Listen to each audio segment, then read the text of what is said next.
Madame, monsieur, bonsoir et bienvenue. Voici vos infos du soir. La proximité des soins parmi les priorités de la Fondation Mohamed V pour la solidarité. Cela s'est traduit aujourd'hui par l'inauguration à Casablanca d'un centre de santé réalisé pour un budget de 11 millions de dirhams. L'établissement comprend un hôpital de jour et un laboratoire. Le coup d'envoi des épreuves du baccalauréat, elles ont débuté ce matin à la première heure pour plus de 325 000 élèves de terminale, des candidats qui doivent en plus du stress des examens surmonter la soif et la faim sous le regard vigilant de surveillants garants du bon déroulement du bac. Le Qatar coupé du monde après la décision des pays du Golfe de rompre leurs relations diplomatiques. La bourse de Doha s'est effondrée, les étals des supermarchés ne sont plus approvisionnés et la compagnie aérienne qatari ne peut plus survoler la région. Nous visiterons la Villa Taylor de Marrakech en suivant le chemin tracé par un duo d'auteurs. Une demeure historique est au cœur de l'intrigue construite par Michel Canesi et Jamil Rahmani. Une histoire d'héritage et de famille dans laquelle s'entremêlent fiction et réalité. Le programme socio-médical de proximité de la région Casablanca-Stade continue à se déployer dans les différents quartiers de la capitale économique. Cette fois, c'est dans l'arrondissement Sidi Othmane que vient d'être inauguré par Sa Majesté Mohamed VI un centre de soins de santé primaire. L'établissement réalisé par la Fondation Mohamed V pour la solidarité va directement bénéficier à plus de 50 000 personnes. Le récit de Mehdi Sofiane sur un reportage de Yassine Gouindi et Abdoulaye Tabia.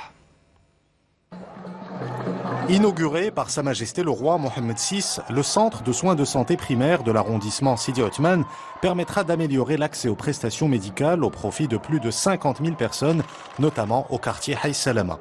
Le centre dispose de salles de consultation en médecine générale, cardiologie, néphrologie, endocrinologie, ophtalmologie et santé de la mère et de l'enfant. Il propose également des soins d'urgence et comprend notamment un laboratoire et une salle de vaccination. C'est un centre multidisciplinaire, nous avions besoin d'une telle structure. C'est un centre de proximité avec toutes les spécialités.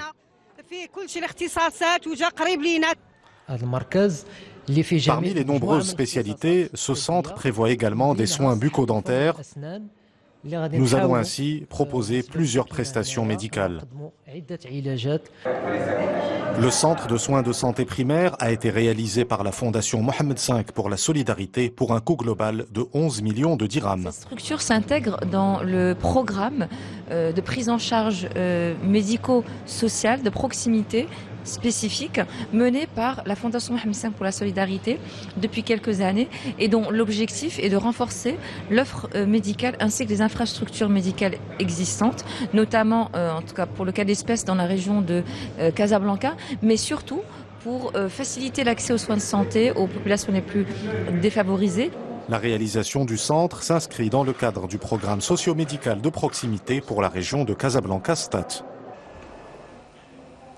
Encore 2 jours avant la fin des examens et le début du stress des résultats, les épreuves du baccalauréat ont débuté ce matin en plein ramadan pour plus de 325 000 candidats, quasiment autant de garçons que de filles qui jouent une partie de leur vie d'étudiants sous le regard des surveillants intransigeants avec les tricheurs. Le récit de Rizlan Taibi sur un reportage de Nzab Azizi Mouloudi Zindine, Omar Ajrari et Marwan Kabassa. Il est 7h30. Les 186 candidats qui passent leurs examens au lycée Hassan Ier dans la région d'El-Rachidia sont tous présents. Cet établissement est l'un des 92 centres de la région de Darhat Afilelt où 52 500 candidats ont été convoqués. Le premier jour s'est manifestement bien passé.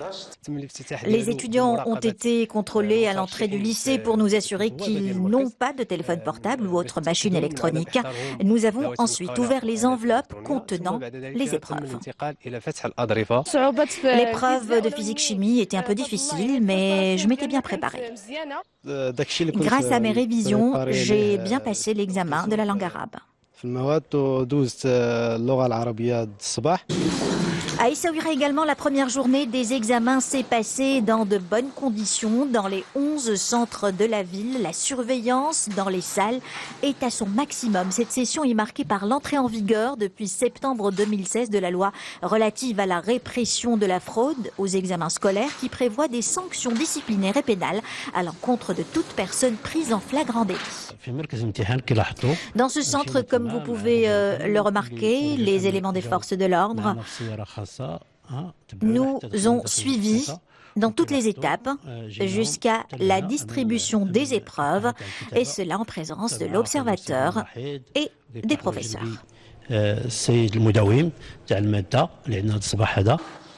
Au total, 325 191 candidats, dont 51% de garçons, passent leurs examens du baccalauréat à partir d'aujourd'hui jusqu'au 8 pour toutes les sections. Des examens qui se prolongeront jusqu'au 9 pour la section agricole. Au chapitre judiciaire, la reprise du procès des événements de Gdimizik qui se poursuit devant la chambre criminelle près la cour d'appel à Salé. Aujourd'hui, les débats ont été consacrés aux conclusions de la commission d'experts médicaux qui ont été chargés d'examiner l'état de santé des mis en cause. Je vous rappelle que ces derniers sont poursuivis pour la mort de 11 éléments des forces de l'ordre. C'était en 2010. Le récit de Mehdi Sofiane sur un reportage de Moubarak Ibrahimi. Ibrahim Haboub. L'audience qui s'est déroulée aujourd'hui à la cour d'appel de Salé a été consacrée à l'audition des médecins légistes. La commission médicale affirme que ces conclusions sont en harmonie avec les dispositions du protocole d'Istanbul. La commission a présenté des explications et des clarifications concernant les conclusions des rapports de l'expertise en réponse aux différents cas soulevés par la défense des accusés. Lors de cette audience, les 3 experts étaient présents. Ils ont établi des rapports conjoints. La Cour a entendu aussi bien leur expertise que les questions de la défense des accusés et celles de la partie civile. Plusieurs questions ont été posées en lien avec ces expertises.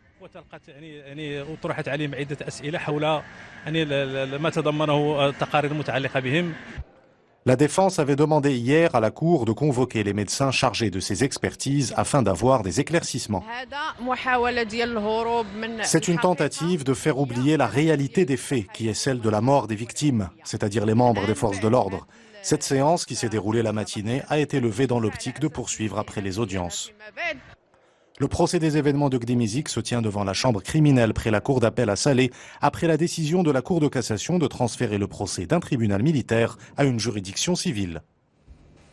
La Royal Air Maroc fait savoir ce soir dans un communiqué qu'elle ne peut pas assurer les vols vers les Émirats Arabes Unis, l'Arabie Saoudite, le Yémen, les Maldives, le Bahreïn et l'Égypte via le hub de Doha au Qatar, ceci en raison de l'annulation des vols entre la capitale qatari et ses différents pays. En revanche, les vols directs de la compagnie nationale reliant le Royaume à l'Égypte et à l'Arabie Saoudite continuent à être assurés normalement. Il faut dire en effet que le Qatar est plus isolé que jamais depuis que l'Arabie Saoudite et ses alliés du Golfe ont décidé de rompre leurs relations diplomatiques. Doha est en très mauvaise posture économique et sociale, au point de plaider aujourd'hui pour un dialogue ouvert et honnête. Mais pour ne rien arranger à ses affaires, le président des États-Unis en personne a accusé aujourd'hui à son tour le Qatar de soutenir le terrorisme. Rita Saha. Des rayons vides, des files d'attente quasi interminables et des caddies pleins à craquer. Depuis hier, les habitants du Qatar se sont rués vers les supermarchés du pays de peur d'une pénurie. Surtout après la décision prise par l'Arabie Saoudite, suivie par plusieurs pays, notamment l'Égypte, le Bahreïn ou encore les Émirats Arabes Unis. Sachant que 80% des aliments sont importés via les frontières terrestres, la crise pourrait s'aggraver dans les jours à venir. L'une des premières conséquences, la chute de la bourse de Doha à plus de 7%, mais aussi la perturbation du trafic aérien. Une dizaine de vols à destination ou en provenance du Qatar ont été annulés par plusieurs compagnies aériennes internationales. De leur côté, les compagnies qataries qui ne peuvent plus desservir certains pays du Golfe doivent également faire face à l'interdiction de survoler ces territoires, une situation qui a mis en rogne les voyageurs. Les liaisons aériennes ont été coupées, on est venu voir ce qu'on pouvait faire. Et s'ils allaient nous rembourser ou rerouter nos vols, on est ici depuis ce matin. C'est lamentable, je voyage en été et je viens d'apprendre que je ne pourrai pas utiliser mon billet, que je ne peux pas voyager. Accusé de soutenir et de financer le terrorisme, le Qatar a également été exclu de la coalition militaire arabe. Le Premier ministre qatari a déclaré que les mesures prises à l'encontre de Doha étaient injustifiées. Une situation qui a, semble-t-il, ravi Donald Trump. Le président américain qui s'était rendu en Arabie Saoudite il y a quelques jours a indiqué via les réseaux sociaux qu'il n'était pas étranger à cette rupture des relations avec Doha. Paris, Ankara et Téhéran ont quant à eux appelé au dialogue pour résoudre les tensions entre les pays du Golfe.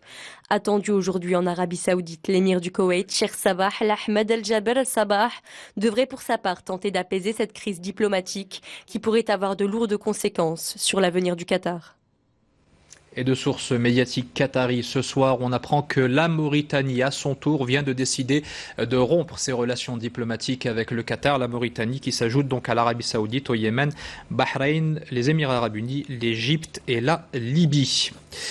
L'assaillant est un Algérien doctorant en sociologie à l'université de Metz, dans l'est de la France. L'individu d'une quarantaine d'années a pris pour cible un policier français cet après-midi dans la capitale, Paris, au niveau du parvis de la cathédrale Notre-Dame, armé d'un marteau. Il lui a asséné un coup au niveau de la nuque avant d'être blessé par un autre agent qui a fait usage de son arme à feu. Une fois à terre, l'agresseur s'est présenté comme un soldat du groupe terroriste Daesh.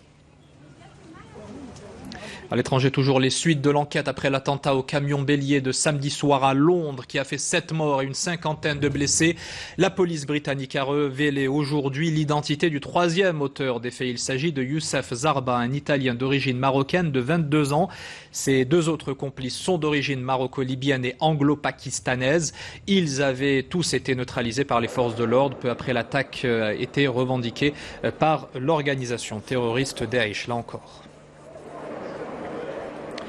Direction maintenant les Pays-Bas à la rencontre de nos compatriotes qui en ce mois sacré de Ramadan suivent avec encore plus d'intérêt l'actualité nationale. Cette communauté originaire en partie du Rif est notamment interpellée par la situation qui sévit dans la région d'Al-Hoceima. Vue d'Amsterdam, les revendications de la population locale restent légitimes, mais elles doivent néanmoins respecter l'ordre public. Les développements avec Amina Ben Khalaq. Nous sommes au cœur d'Amsterdam, ville où réside une partie des 400 000 ressortissants marocains aux Pays-Bas. En ce mois sacré, beaucoup décident de recréer l'ambiance de Ramadan à travers ce genre de ftour. L'occasion aussi d'évoquer l'actualité de leur Maroc natal. Ici, un sujet retient l'attention. Il s'agit des doléances des habitants d'Al-Hoceima. Le gouvernement n'a pas fait le nécessaire et doit désormais rectifier le tir. Ces Marocains d'Al-Hoceima sont nos frères. Nous les soutenons à condition qu'ils respectent les constantes de notre nation. Ce sont des droits légitimes que revendiquent tous les Marocains. Nous restons attachés à la démocratie et au droit à la grève et à la manifestation pacifique, bien entendu. Ces Marocains résidant aux Pays-Bas sont donc catégoriques. Ils disent oui aux manifestations pacifiques et se reconnaissent surtout dans les demandes sociales et économiques dans des domaines comme l'éducation et la santé. Nous sommes venus assister à cette soirée pour soutenir les habitants d'Al-Hoceima.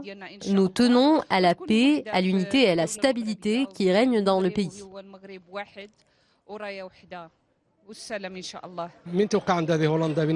Nous faisons tous partie de la même communauté marocaine. Le même drapeau nous unit et nous respectons les constantes de notre pays, le Maroc.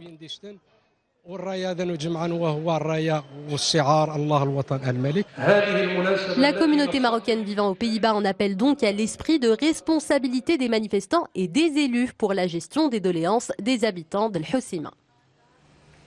La province d'Al-Hoceima, qui à l'instar des autres provinces du royaume a bénéficié de la dynamique que vit l'ensemble du territoire national, outre les efforts de développement déployés dans la région ces dernières années. C'est le ministre de l'Intérieur qui l'affirme. Abdou Wafil Ftit répondait à des questions d'actualité à la Chambre des représentants, avant d'ajouter que l'État est conscient que ces efforts restent insuffisants pour réaliser un meilleur développement et répondre aux besoins de la population, ce qui a conduit à l'adoption d'une approche proactive visant à faire de cette région un pôle de développement. Le Maroc distingué par l'UNESCO, une haute distinction a été décernée au Royaume et remise au ministre de l'Agriculture et de la Pêche maritime pour son approche genre dans la recherche scientifique océanographique. C'était en marge de la conférence des Nations Unies de haut niveau pour soutenir la mise en œuvre de l'objectif de développement durable qui a débuté hier à New York. Le Maroc y participe sur instruction royale parmi quelques 120 pays à travers une délégation menée justement par Aziza Khenouch. Sachez qu'au Maroc, un tiers des chercheurs dans le domaine océanique sont des femmes et ce chiffre est appelé à augmenter.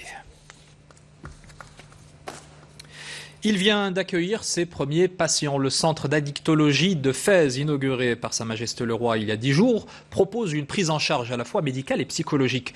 L'objectif des thérapeutes, en effet, étant de parvenir à terme à la réinsertion sociale des toxicomanes, une structure médicale qui contribue aussi à la formation des associations engagées dans ce combat. Reportage Sarah Jabri, Abdelhalim Kaoui. C'est à l'âge de 14 ans que Mehdi a fumé sa première cigarette avant de basculer vers le cannabis et l'inhalation des vapeurs de colle. S'il pousse aujourd'hui les portes du centre d'addictologie de Fès, c'est pour trouver du soutien dans son combat contre la dépendance. J'ai essayé d'arrêter, mais le traitement qu'on m'a prescrit ne changeait rien à mon addiction. C'est alors qu'on m'a orienté vers ce nouveau centre. J'ai envie de donner un nouveau sens à ma vie. Opérationnelle depuis plus d'une semaine, cette structure hospitalière reçoit au quotidien des personnes souffrant de conduite addictive et qui sont fermement décidées à prendre leur vie en main. Avec la volonté et la détermination, tout est possible. Ici, nous bénéficions d'une prise en charge médicale et sociale. Il y a également des espaces pour nous défouler.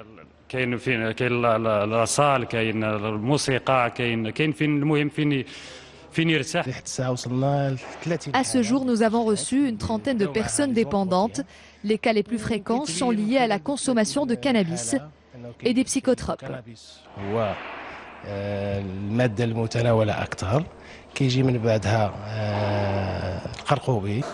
Les soins s'articulent autour de séances de thérapie individuelle ou de groupe.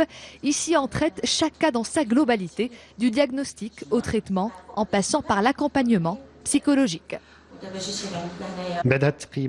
Tout part d'un premier entretien avec le patient afin d'identifier et évaluer l'intensité de son addiction. De là, nous lui proposons un accompagnement adéquat pour réduire puis arrêter sa consommation de drogue. Animé par une équipe soignante pluridisciplinaire, médecins, psychologues et animateurs sociaux, le centre d'addictologie de Fès a également pour but d'aider ces patients à maintenir leur abstinence, à prévenir la rechute, mais aussi de leur permettre une réinsertion familiale, sociale et professionnelle. Dorénavant, remplacer votre bonbonne de gaz ne sera plus une corvée. Un nouveau produit en plastique vient de faire son apparition sur le marché. Elle est réputée plus maniable, plus légère et plus sûre que sa cousine en fer. Et nonobstant tous ces avantages, elle s'avère tout de même nettement plus chère. Le récit de Samia Harissi sur un reportage d'Abdel Fattah Moumen. Elle est plus légère, plus ergonomique et plus maniable, assurent les constructeurs de cette nouvelle bonbonne de gaz lancée le 29 mai dernier sur le marché. En plastique transparent, elle permet aussi aux consommateurs de vérifier la quantité de gaz qu'elle contient. Pourtant, elle ne suscite pas encore l'engouement des ménages. Son prix fixé à 330 dirhams détendeur inclus freine les premières acquisitions. Son point fort, c'est son côté pratique. La différence entre ces deux bouteilles, c'est que pour la classique, il faut savoir manier la clé à molette pour fixer le détendeur. Pour la nouvelle, on la place automatiquement. À l'échange, la bouteille revient au même prix que celle en fer, 40 dirhams. Son autre point fort, c'est aussi qu'elle promet d'être plus sécurisée. On ne peut pas dire que la bouteille de gaz classique n'est pas sûre, sinon elle ne serait pas autorisée à la vente. C'est juste que la nouvelle bouteille en plastique présente moins de risques de fuite. Son détendeur n'a pas besoin d'être fixé à une rondelle. Elle devrait à terme remplacer la bouteille de gaz traditionnelle en fer. Il s'agit juste de revoir le prix d'acquisition à la baisse, même si en échange de l'ancienne bouteille, le revendeur défalque 70 dirhams. Intéressons-nous maintenant à la dernière production de ce duo d'écrivains. Michel Canesi et Jamil Rahmani ont investi la célèbre Villa Taylor pour écrire une curieuse histoire de famille et d'héritage. La demeure qui trône au cœur de la cité ocre a reçu dans ses murs des grands de ce monde, de Winston Churchill à Franklin Roosevelt en passant par Charlie Chaplin, un prestige qui vient amplifier la magie de cette intrigue littéraire. Reportage à Casablanca, Salim Ebn Abou Youssef El Ghazi. Michel Canesi et Jamil Rahmani ont fait le déplacement depuis Paris pour donner rendez-vous à leurs lecteurs.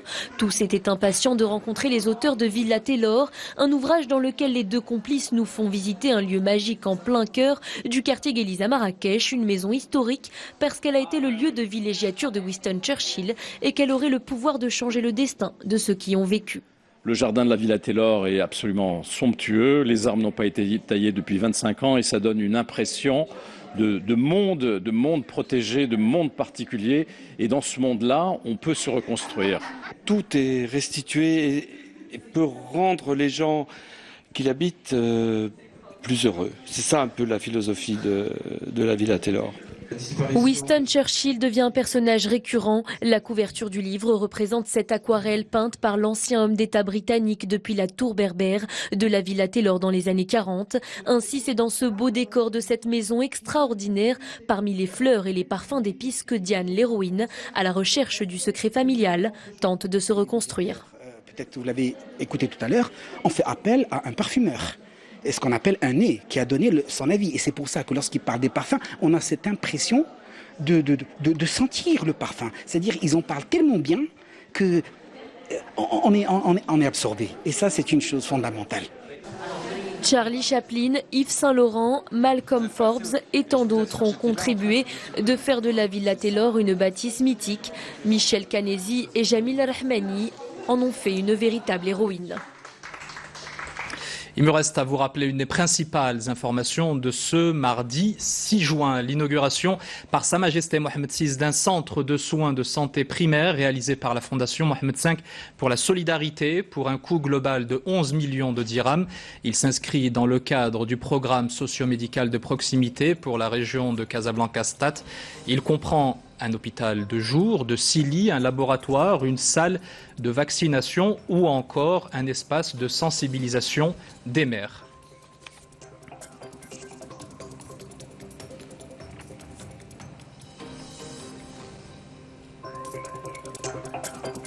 Et avant de vous quitter, vous remercier pour votre fidélité puisqu'hier nous avons battu de nouveaux records d'audience. Vous étiez pas moins de 35 millions de personnes en audience cumulée à suivre nos différents programmes, dont 12 millions rien que pour nos rendez-vous d'information. Merci infiniment de nous faire confiance. C'est la fin de cette édition que vous pourrez voir ou revoir sur notre site d'information de ZEM.ma. Prochain JT aux alentours d'1h du matin en compagnie de Hicham Ralfaoui. Nous on se retrouve demain, même heure, même endroit.